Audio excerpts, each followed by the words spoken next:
Pleasant day to all our retailers and industry partners. I'm Raf Layosa, founder and CEO of Retail Gate Technologies, your program partner for this new episode of Let's Talk Retail. Now, as we all know, we've been all very busy dealing with work and our just the daily routine every week, every day of our lives. And for that reason, it can be very difficult or challenging to have to go through the motions of preparing or buying goods or all those errands, right? And especially when you still need to commute or drive. But that is where the value of convenience stores popping up everywhere really comes in, because convenience stores really offer a wide range of food and beverages, really making our lives easy, or really, it's in the word, convenient, right? But have you ever thought, how do they really manage to offer such a variety of product lines, and not just offer that, but even bring it much closer to the communities, much closer to home, and thus making it more convenient for all of us, right? How do they position their brand, or what are the struggles they actually had to face and overcome to cater to the needs of their consumers? Well, think no more, because of all those thoughts will be answered by our guest today, who is from no less than the second largest convenience store retail chain in the world, right? So, but of course, before we introduce our guest, don't forget to like this video, subscribe to the channel, and hit that notification bell to receive real-time updates from the Philippine Retailers Association. Now, to formally introduce our guest, she started her career in advertising, where she spent over 2 decades working for multinational agencies like Ogilvy and Mather and McCann Erickson, and a local agency as a managing partner, where she handled brands in over 25 categories. She later moved to client side in 2012, where she started her career as brand manager at Phoenix Petroleum and led the team that launched brands such as Phoenix Pulse Technology, Phoenix Lubricants, Phoenix Super LPG, FamilyMart Coffee Creations, among others, right? Now, she has also inspired her team to push the boundaries of creativity to produce memorable campaigns that both sell and win awards. Her marketing team is a recipient of prestigious awards from the Catholic Mass Media, Anvil, Araw, Stevie's, ICE Award, Quill, Panata, including a Hall of Fame award from the Philippine Franchise Asia, and the much coveted and prestigious 2019 Agora Marketing Company of the Year award from the Philippine Marketing Association. Today, she holds the position of Vice President for Integrated Marketing and Strategies, looking after the marketing needs of the entire Phoenix Group. And last May 1st, she was also appointed as General Manager of Philippine FamilyMart. Ladies and gentlemen, please welcome on screen Miss Celina Matias. Hi, Miss Celina. Hello, Raf. Thank you for that nice introduction. And I'm happy to be in your show. Thank you. Thank you so much for joining us. And you must be very busy. I mean, just going through that background of yours, I mean, that's really a handful, I could imagine. You're already head in marketing, and now you've been recently named general manager. But what's really interesting is you really actually started your career in advertising and then marketing, and now you're at the forefront of the Philippine FamilyMart as general manager. Would you walk us through that? Like, how did you go through that whole journey, and what were your key learnings along the way? Okay, it's well, actually, the career move or the evolution of my career actually wasn't planned. I mean, everything just sort of like happened. I actually started in advertising even before graduation, and by some twist of fate, I find myself in marketing about 9 years ago. And like I said, today I am now handling the business of FamilyMart. So maybe a bit of learnings. You know, when I was in advertising, I guess it was one of those very exciting industry. There are limitations to it. You know, you have this idea, but you have to present it to client. But for some reason, it gets shelved, or I mean, it gets changed. You know, I guess in marketing, it's different. You know, you have all these ideas in your mind, and you know, you're in control of those ideas, and you actually can make it come to life. So now it's a totally different challenge to be in Family Mart because you're going to be handling now not just the marketing part, but the operation. So the feeling is actually mixed emotions. Okay. So of course, there is that part wherein I feel challenged. I feel optimistic. There's that adrenaline rush because I'm going to be doing something different. But at the same time, I guess the anxiety sort of like creeps in because I'm going to be running a business under unusual times, but a Yes. lot of new opportunities for learning, at least for me today. Yes, that is true. I mean, it's always a great time to keep on learning new things and new skills, right? And I love what you mentioned about that angle or that experience in marketing, wherein it's really about you start with ideas, and the real challenge is to bring those ideas to life. Now, as you find yourself in the general manager position, and as you mentioned, taking more on operations now. How do you reconcile that? Wherein you started really with having these ideas and bringing them to life. How do you reconcile that now with when in terms of operations? How do you implement that, right, in what is more commonly known, or do correct us if we're wrong in this notion that operations has a more tendency to be more structured to a certain degree, right? So how do you reconcile that? Well, I guess that is what I will bring to the table because all my life, I was in the business of creativity. So I guess Mm-mm. you have to bring that creativity in the way you run business. So now that I just started, I see a lot of opportunities, creativity and maybe in terms of the process, creativity in the way you do things, creativity in how you engage your people, how you engage, the process and the stuff inside the stores. So I guess that's what I would bring to the table. That is amazing. And in doing that, essentially you're crossing two worlds, right? From the marketing world now into more on operations. How do you manage that? To some extent, one might even think there has to be a certain degree of paradigm shift in your mindset there. How do you manage that, or are you able to marry the two worlds? Okay, I guess in terms of that marketing, that's already sort of like embedded in me. I mean, I can't change that.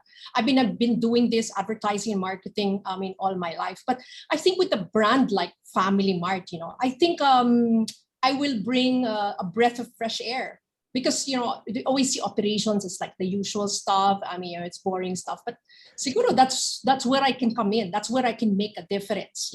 Like I said, I'm just really barely a month or two, and I think I don't think people are culture shocked. In fact, they're actually quite excited and they're inspired about new ways of doing things.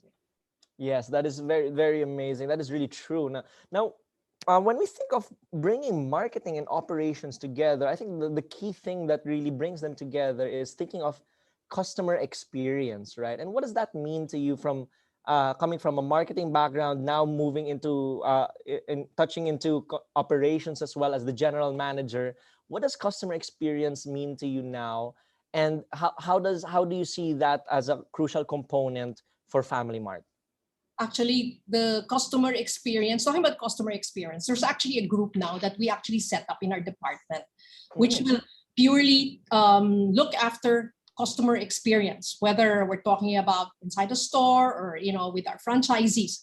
To answer your question, the customers are actually key to the survival of the business, That is and true. that's really really relevant. We must always continue to find ways to serve them, to engage them, to delight the customer. So, and that is the trust kasi of marketing.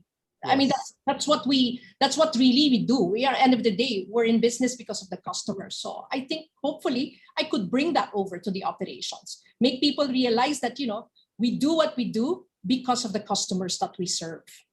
I love that. I mean, it really all starts with the customer in mind. We really have to always do that. Remind ourselves that it's all for the customer, and we can really translate that into operations, or really operationalizing that mindset that it starts with the customer. Now, when we think of Family Mart, when it came into the country, right? What really made what's the story behind that, right? What made the Phoenix company decide to acquire Family Mart, considering one might say Phoenix has been in the business of petroleum, right? But then decided to acquire Family Mart. What was the vision there, or the story behind that? Okay, I will answer your questions from different point of views. No, one Okay. from a perspective, I guess, of a marketing person. First, Family Mart is such a great brand. You all know that. And Yes. it got very strong Japanese heritage. You said a while ago that it is the second largest convenience food chain in the world, and it's all over the key cities in Asia. And I believe that a brand like that has a space here in the Philippines. That's from the marketing perspective. Now, from I guess, the investor's perspective, based on data in hand, convenience retailing is one of the fastest growing formats here. I think the growth rate is anywhere between 8 to 10%, and the Philippines, based on that data, is underpenetrated. It's Yes. an underpenetrated country because of the low store count per millions of people. Unlike our other counterparts like in Indonesia, in Singapore, in Asia, and even Japan, there are about 100 CVS for every million people. In the Philippines, I think we're just running like about less than 25 for every million people. Plus, of course, the third answer to your question, Family Mart has synergy with all the businesses under the Phoenix Group and with Fuels as our core business. So with Family Mart in the picture, it will just enhance and strengthen the retail offer altogether.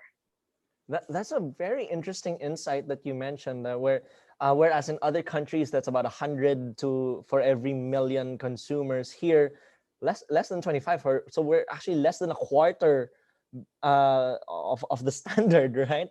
And what does that mean to you now, as you're sitting at the helm of Family Mart Philippines, and as you look at the market right now? What does that mean to you, and where does that put us now? Where should we go for the market? Well, what does it mean to us? Actually, there's a lot of potential for growth. Yes.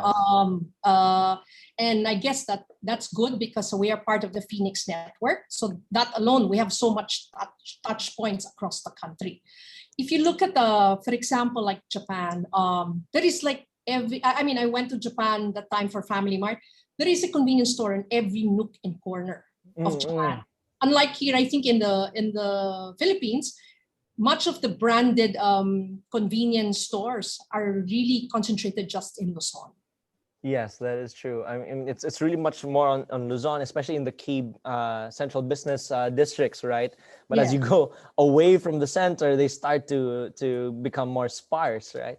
And then on an operational level, then what are the key challenges that you're seeing in order that should enable that same standard wherein you have 100 stores for every million consumers, or essentially like that, every nook and corner you've got a convenience store ready to serve the consumers? What are the key roadblocks that you're seeing in the landscape right now, and how are you facing those challenges? Okay, perhaps now, to answer your question, perhaps it's a supply chain. And like here, our operation is still not yet as sophisticated as Japan. Japan has a commissary, that are able to deliver, morning, noon, and nighttime. Our operations here in the Philippines is still very small, but it's got a lot of potential. We were doing already very well. We were taking off, of course, until the pandemic came. So things changed. We were averaging already like about 1,000 transactions per day, but now because of the pandemic, it's now down to like about 250 transactions. So that's one of the challenges. It's I guess we're not yet over the pandemic. So for me, that's one of my greatest challenge today. That is It's able true. to survive through the pandemic. Yes, that's true. But I love what you mentioned earlier also, that the mere existence of the gap being below the standard from our international counterparts gives us a vision of so much room for growth. And even in this pandemic, we've heard a lot already from different learning partners even, that the key, and especially in this pandemic, as more and more people are more conscious of safety, they'd rather stay at home or go out less. So being closer to the home or to the communities actually adds more value, right? And how are you able to create that experience for the consumers now in this scenario of the pandemic, and making sure that you're able to deliver that that convenience, the value of that convenience relative to the impact of the pandemic to the communities? Okay. I guess during the pandemic, I think we had to sort of like change the way we do business. But I want to share with you something that we did, because the challenge during the pandemic was really bringing our products to our customers. Of course, you had the delivery, but it had some limitations. I guess in something areas, there was like we had to deal with the GCQs, the MCQs. So what we did was we came up with a new retail concept, or Phoenix as a whole came up with a new retail concept, which we call the Phoenix Block. Okay. And what is the Phoenix Block? It's really tapping into our network, and we bring in all our products and services into that network, and FamilyMart as one of them. So, but compared to before, that we were actually putting up a lot of these traditional stores, what we did is we changed the format. We came up with a smaller format, which was a CapEx light, and we put it into our network. So we sold it, we asked our dealers either to franchise it, or we asked franchisees if you want to have perhaps 10 or more of these across the country. So that's really amazing. I mean, I'm sure that you mentioned something, a qualifier about it that would definitely be music to any businessman's ears. It's CapEx light. That's amazing. Like, how were you able to really do that? Now you're able to bring in different brands or different business units, as you mentioned, from the group, and then you're still able to keep it CapEx light and still be able to bring that value to customers, right? And what does that mean to your customer and to the customer experience as they've responded to those stores? Well, the concept of that Phoenix Block was actually tapping into a network of an existing Phoenix station, wherein it had enough space. So what it means to the customer is we're bringing our products and services to more people in more communities. So what we did, instead of just a fuel station, if you've been to our sukat, we brought there our Phoenix Super LPG. We even have a Wendy's. We even have an auto retailing. Was this a car service shop called AutoWorks? We also have a FamilyMart there, which we call the FamilyMart Express, and of course the LPG and the Wendy's business. So now you don't have to go to so many areas. All the customers have to do is just drive through, drive in, and you have all of these businesses that can serve your needs. Wow, that is very powerful. It's like you essentially redefine the role of the fueling stations, where it's essentially it's becoming a lifestyle center in its own right, and that's really amazing. And clearly, that would also have an impact on the brand of not just FamilyMart, but Phoenix as a group, right? Now, as FamilyMart joined the group of companies, how did you position that in the market, and how has that evolved since it started in the Philippines? Because you mentioned the Japanese heritage is very strong in FamilyMart, but of course, to some degree, there's also need to have some localization for acceptance in the market. So how do you find that right balance, and how did you position it to what it is today? Maybe, siguro, to answer your question, I'll talk about first before the acquisition. I mean, before the acquisition, FamilyMart was clearly a convenience store. I think before we bought into FamilyMart, it was owned actually by 4 conglomerates, and it was clearly positioned as a convenience store. After the acquisition, there was really not much repositioning that we had to do. But what we did was we actually leveraged further on the strength of the brand. And what is that strength of the brand? Well, I thought it was the strong brand heritage. So we all know that before the craze for anything Korean, Filipinos love everything about Japan, right? From the brand, from the food, the culture, the technology, and that's exactly what we built on. So when we took over, we started to introduce ready-to-eat, ready-to-heat Japanese favorites like the iconic ramen. The rice triangles, I don't know if of course you're familiar with that. Yes. Then we introduced bento meals. We had those Japanese rice bowls called Pinoy donburis. It's like a fusion. Then you have katsudons, katsu curry, tempura. which you can actually buy whether you want to consume it now or later.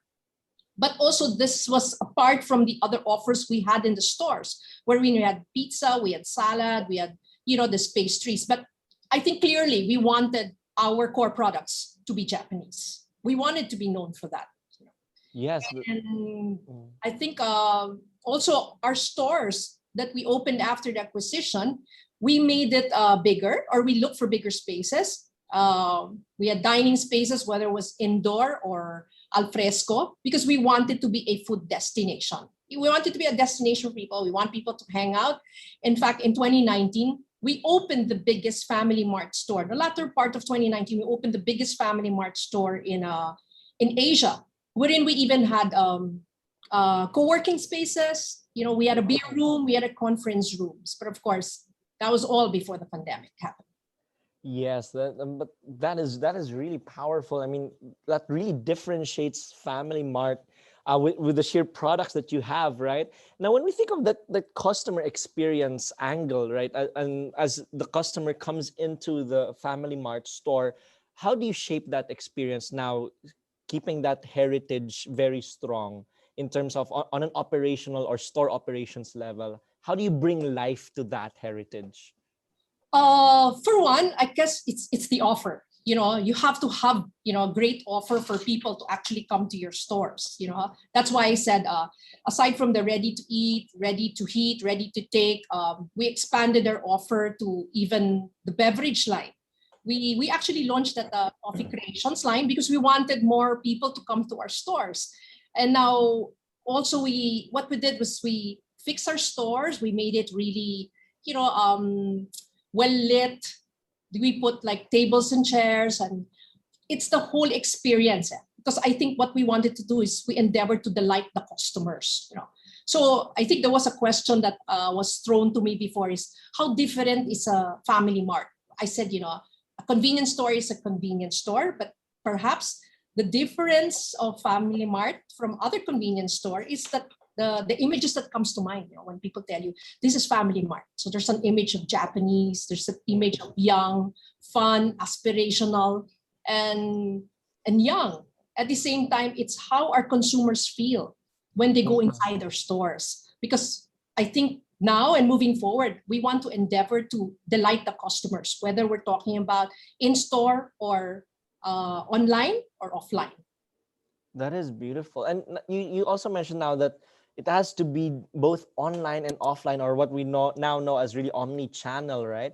And how are you penetrating or creating that experience now for Family Mart, keeping it consistent, true to the brand, as it was offline, now bringing it online? How do you translate that digitally for your consumers? Okay, Raf, it's still, everything is really work in progress. I think if before the pandemic, we were not delivering. Okay, so I think after the pandemic, obviously, or when pandemic came, we obviously had to take on the delivery. So we were not prepared for it. So we had to make some adjustments. For example, like the coffee, we were just selling it, like everything was prepared in the store.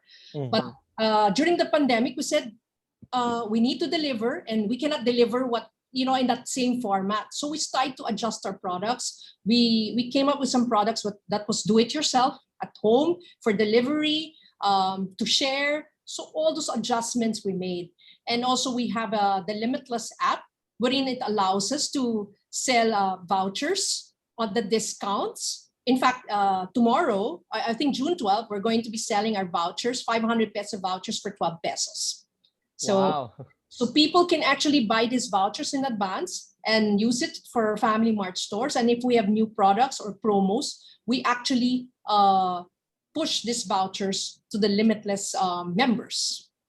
Wow, and that's what I would call a limitless Independence Day then. That's a Yeah. really great, really truly happy Independence Day for all the shoppers of Family Mart then. And But then it's still all work in progress. I mean, all these things we're doing are really work in progress. Like I said, nobody was really prepared for this pandemic. that is true. And now that we're touching on the pandemic, right? As the lockdown started to really hit us, right? What were the key challenges, besides, of course, we were all restricted into our homes, right?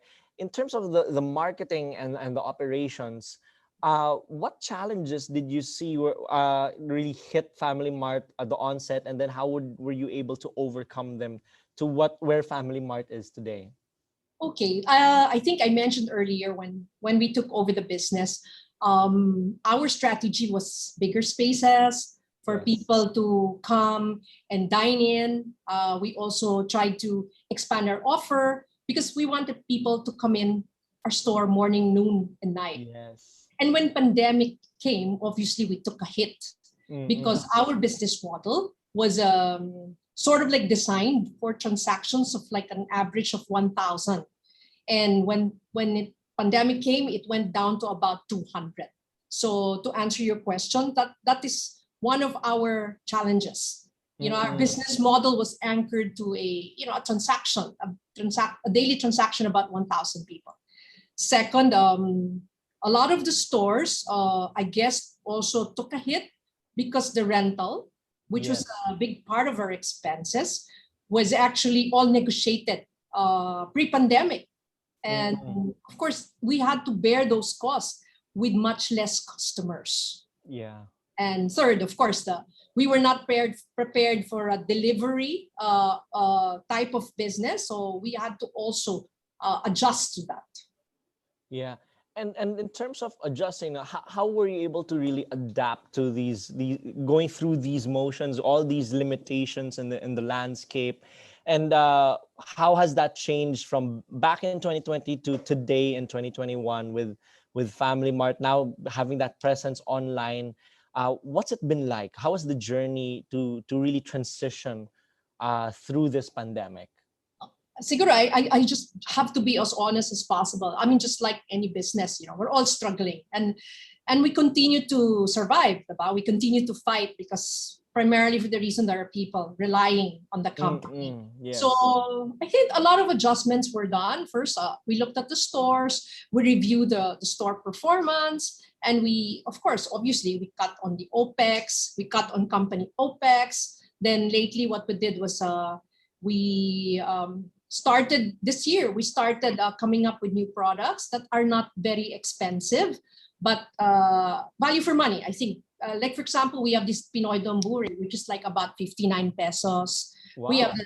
the takoyaki, which is like about 70 pesos. I guess we just have to also change some of the offers that we had because before we had other products that were more expensive. So everybody was into savings and creative ways of getting our products to our customers. Because before we just expect them to go in their stores. So now it's a little bit different. Of course, we tie up with some of these online platform, we do delivery, and sometimes we do outside selling. So for example, we had a store here in a particular area, so instead of waiting for the customers to come in, we put up a booth where the customers are. So we go to the customers and we start selling our products to them. Oh wow, that's a completely new and unique experience. That is wonderful, and that actually reminds me of one of the things that we've been hearing very often lately since the pandemic started from a lot of thought leaders and learning partners, where they say now we find ourselves in a position where we have to redefine the role of the brick and mortar store. And in that with that being said, how is Family Mart doing that now? You already cited that one example of having that booth. How else are you really operationalizing that, of really redefining the role of the brick and mortar store, or the convenience stores of Family Mart? And also, of course, that with that part and parcel of that is really redefining the customer experience. Well, I think before the pandemic, all of our stores were the traditional stores. Mm-hmm. The the high capex, big ones, in high traffic area. So, like I said, some of it we had to close, obviously, because some of it were struggling. So we've stopped opening first those big stores, but we concentrated on those capex lights, or what we call the express shops, which are Mm-hmm. like those van types or like those small window types. So that's what we are in now. So we hope to still bring our food, our products, to our customers in more areas by tapping the existing network that we have. Wow. I mean, it's really about getting the most value that you could get across the network, and more importantly, creating that value for your customers. I love that. I mean, you really hit the nail on the head when you said it's really value for money, and you're really doing that across all business units of the Phoenix group of companies. Now, in doing so, right now that we're seeing the market is still rather erratic in a sense, as people are still starting to adjust. Even the country is still really adjusting as more and more vaccines are also being rolled out, but we're still not really at the end yet of this pandemic. How are you positioning Family Mart now to stand out, especially in the minds and hearts of your consumers? Well, I think, like I said, we will continue to keep our brand equity, which is the Japanese offer. Like I said, we pivoted to food, the ready to eat, ready to heat, ready to take. But these are the ones that you can easily deliver. They're not very expensive. We also have expanded our beverage offer. Like I said before, we had the coffee creations before the pandemic. We had just a generic coffee, but we branded it. Before we launched it, before we launched it, we were only selling like about 7 cups per day. But when we branded it and when we launched it, we were doing an average of 200 cups. So now we've actually expanded that line. So we have actually other products aside from the regular brew. We have a Sakura, we have our matcha, we have the coffee jelly. So, but again, all priced, like there's value for money, because that's what everybody's looking for now. I mean, as you were saying all those, that got me thinking, oh, where is the nearest Family Mart here in my office? Or maybe I could start ordering online. Because when you were just saying that, that already creates that experience in the mind of the consumer, right? That, wow, Family Mart, it's all Japanese. It's like I'm getting to experience Japan right here in the Philippines, right? Maybe I can send you some. In fact, before, one of our blockbuster product was the ramen, which was prepared Yes. inside the store. That was in the biggest store. Unfortunately, it is not the same when you have it delivered, because the best thing about the ramen is that it's prepared right in front of you and it's served and it's hot. It's And hot, yeah. obviously, when you deliver it, it's not going to taste the same. So we Yeah. developed a different format wherein it is in a box that you can actually do it yourself at home. So it comes with a box. In fact, I can send that to you one of these Oh, days. wow. Try it. And that is really perfect. 3 flavors: tantan men, tonkotsu, and mami. So, tantan men, tonkotsu, and miso, rather. That is, wow. I'm sure our viewers, as they're watching this now, they're probably, oh my gosh, I want some ramen. I mean, and it's perfect, especially now that we're moving into the rainy season here in the country, right? I mean, who wouldn't want a warm bowl of ramen to keep your soul warm in these rainy days, right? And that's really amazing. And as we're really adapting to this environment, right, in this landscape, what key innovations did you implement along the way, and what key innovations are you looking are you seeing would be important for Family Mart as we move forward from this pandemic? I guess the innovations, like I said, was the where to put our products. That's why we came up with the Phoenix, the block, the retail concept. That was one way we could expand, faster, rather than building stores, which is going to be very expensive. So that's one.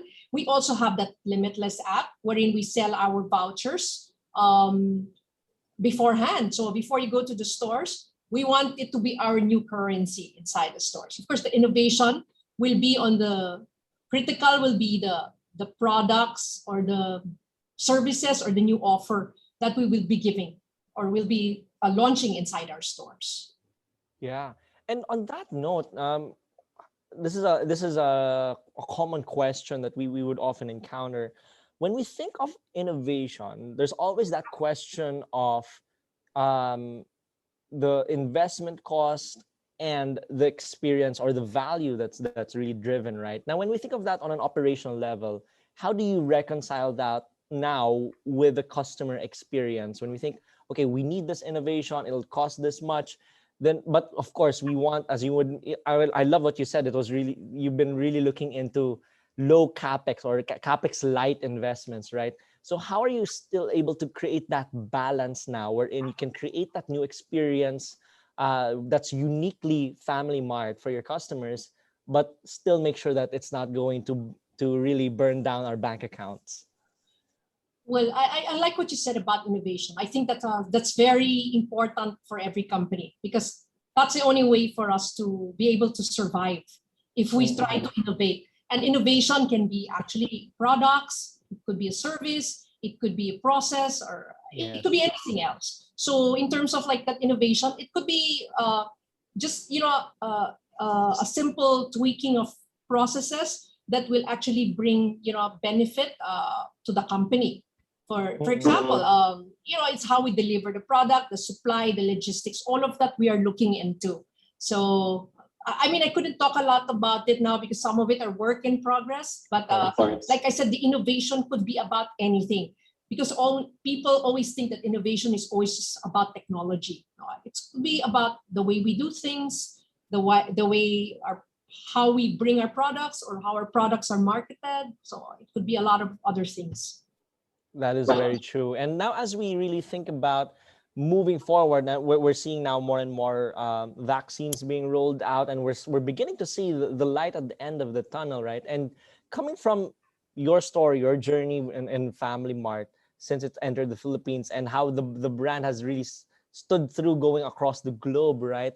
What would be your message for fellow retailers and members of the allied industries as we now progress into the year 2021 and really adapt in these new times? Okay, my message, I know this is really like an used and abused line, by most people, but I think it even comes more relevant today now that everybody is fighting for that piece of the business. Before I was marketing, I always tell everybody, let's focus on the customer. First, we must know who our customer. Then we must focus on the customer. It should be the front, back, and center of what we do. And if we're able to do that, we're able to keep the business. We're able to sustain the business. At the end of the day, we are here because of the customers. So. That is true. I mean, I love what you said. At the end of the day, it's really about the customer. We start and end with the customer, and they are the lifeblood of any business, right? And then it's right now, it's the key for any business to survive is to really go back to the customers and really give them what they need.